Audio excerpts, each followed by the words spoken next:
నా పెళ్ళైన కొత్తలో ఒక ముచ్చట జరిగింది. ఏంటి చెప్పన్నా? అయితే మా ఇంటికి ఊపు ఒక ఆమె వచ్చేది. ఆమె ఏం చేసేదంటే మన ఇళ్ళ ముచ్చట్లు అన్నీ తీసుకొచ్చి ఇక్కడ పెడుతుంది.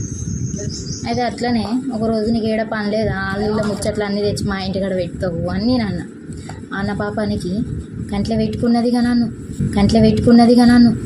పెట్టుకుని లాస్ట్కి ఏం చేసింది, ఇక ఒకరోజు అందరు ఇంట్లో బయట అటు ఇటు తిరగంగా నా పని మీద నేను ఉన్నా. చూస్తాంది నిల్చుండి నాడు మీద చేపెట్టి చూస్తాంది కాడిది. ఆహా, నువ్వేమో వేసేటట్టే ఉన్నవే అని అనుకున్నా. అయినా కూడా సంసార లెక్క నా పని నేనే చేసుకుంటూ పోతాను. పోతాండి దీనికి ఏంది అని సపడే కూకుంటే నడు మీద ఇట్లా చేయి పెట్టింది. ఇగో ఈ మూతి మీద ఇట్లా చేయి పెట్టింది. నీతో ఉంటే చెయ్యా అది కూడా సరే పుట్టిన మంది ముంగట దొంగ మంది. దీనికేం పాపం ఇట్లా అన్నది అని మా ఆడబిడ్డ పిలిచింది. నీ తొండి చేయగదా, నీ మొగని తొండి చేయగదా, నీ ఇద్దరు కొడుకుల తొండి చేయగదా, నీ ఇద్దరు బిడ్డల తొండి చేయగదా అన్నది. దెబ్బకు నోరు మూసుకొని పీకింది. ఆయమన్నది అపానం. అందుకే ఎవరి ఇళ్ళల్లో పోయి ఏం రద్దు, నోరు మూసుకొని పని చేసుకొని చప్పటికి రావాలి. అలా నీళ్ళని గెలిపితే గిట్లనే ముడ్డి కింద సురుకు పెట్టినట్టు ఉంటుంది.